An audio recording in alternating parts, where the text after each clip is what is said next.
Assalamualaikum warahmatullahi wabarakatuh.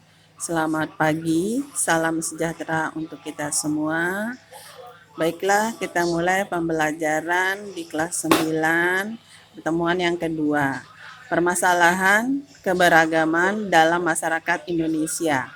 Tujuan pembelajarannya adalah: 1. Memahami makna harmoni dalam keberagaman masyarakat Indonesia. Kedua, mengapresiasi prinsip harmoni dalam keberagaman sara, sosial dan budaya, ekonomi, dan gender. 3. Menunjukkan sikap positif terhadap masalah-masalah yang muncul dalam bidang sosial, budaya, ekonomi, dan gender. 4. Menganalisis prinsip harmoni dalam keberagaman sara, sosial, budaya, ekonomi, dan gender.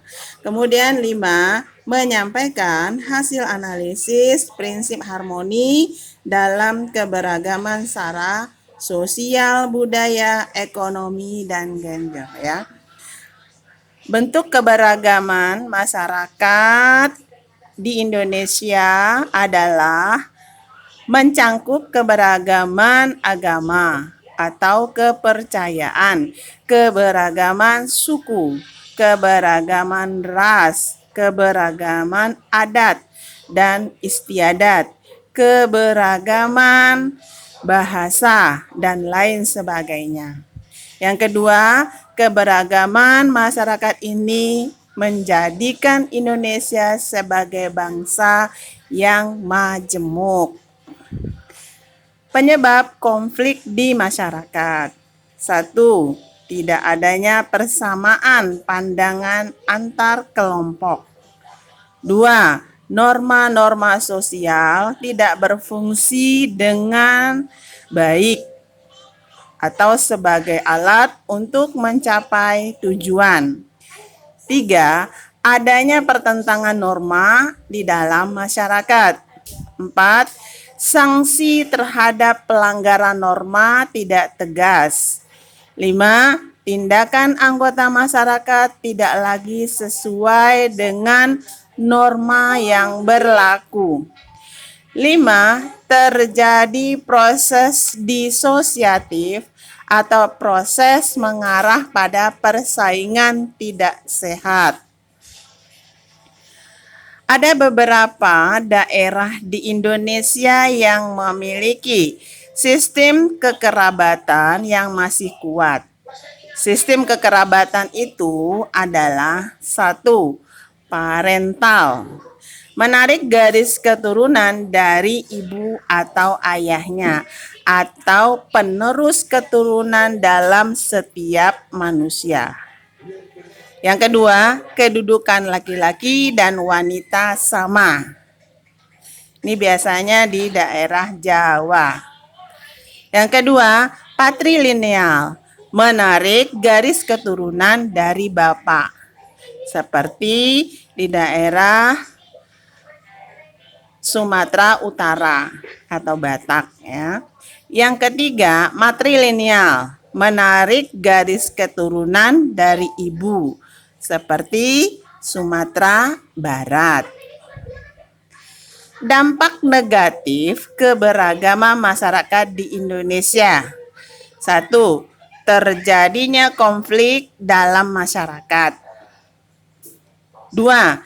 Disintegrasi atau disorganisasi, merupakan suatu keadaan yang tidak serasi pada setiap bagian dari suatu kesatuan.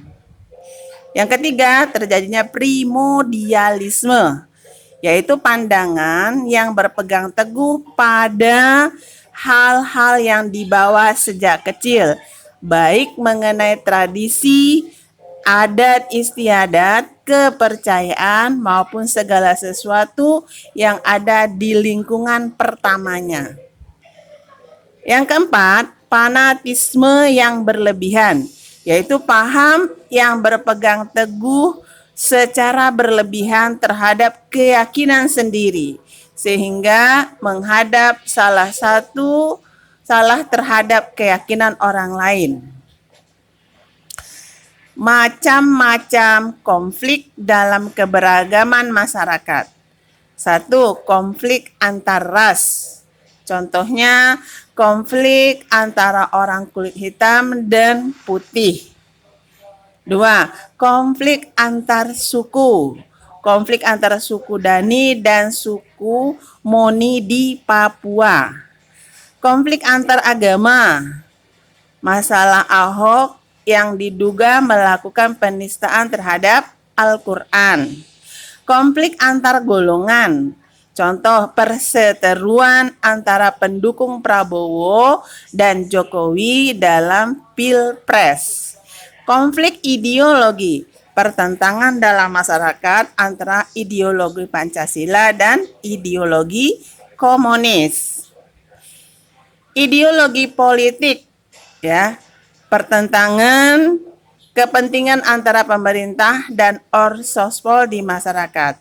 Itu konflik dalam bidang politik, ya. Pengaruh konflik di dalam masyarakat.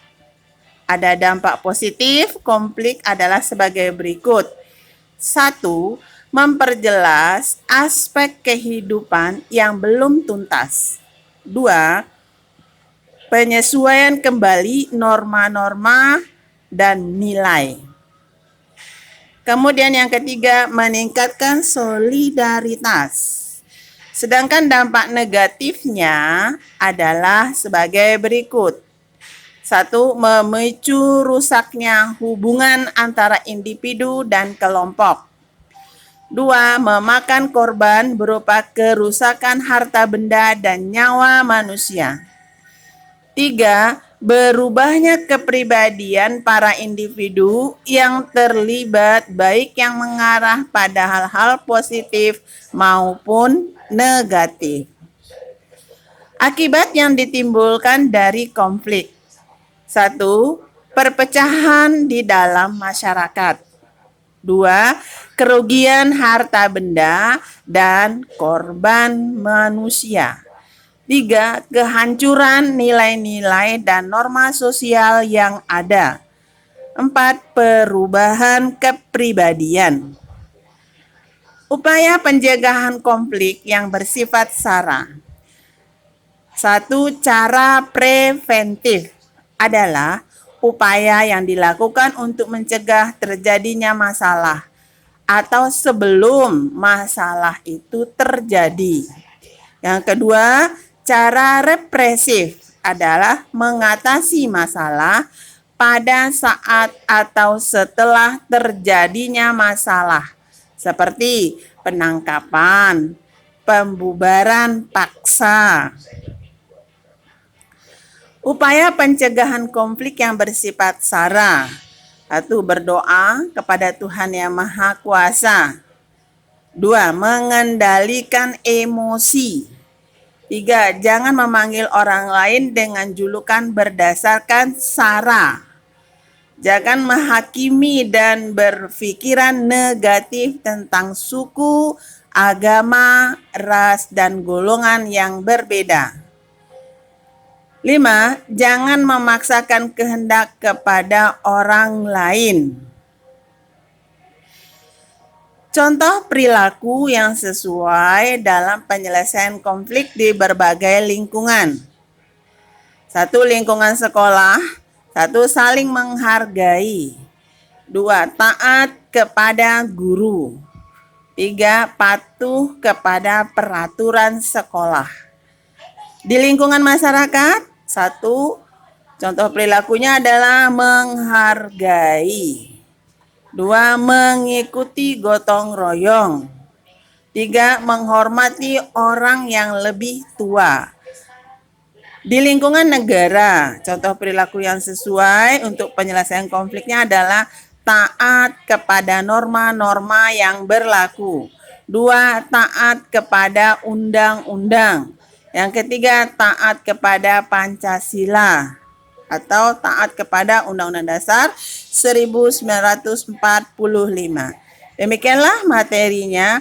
Untuk tugas minggu depan, untuk tugas kamu adalah halaman 101 42 tentang identifikasi faktor yang membedakan masyarakat dengan lingkungan tempat tinggalmu dengan melengkapi tabel. Kamu tulis ya, kamu jawab ya, nanti kamu kirim ke saya. Yang keduanya adalah halaman 117, 44 tentang identifikasi contoh perilaku di lingkungan sekolah, masyarakat, dan bangsa dan negara. Ini ditulis di dalam buku tulis ya. Jawabannya dikirim di grup seperti biasa. Jangan lupa menulis nama dan nomor absen kamu di grup PPKN. Terima kasih. Wabillahi taufik wal hidayah. Wassalamualaikum warahmatullahi wabarakatuh.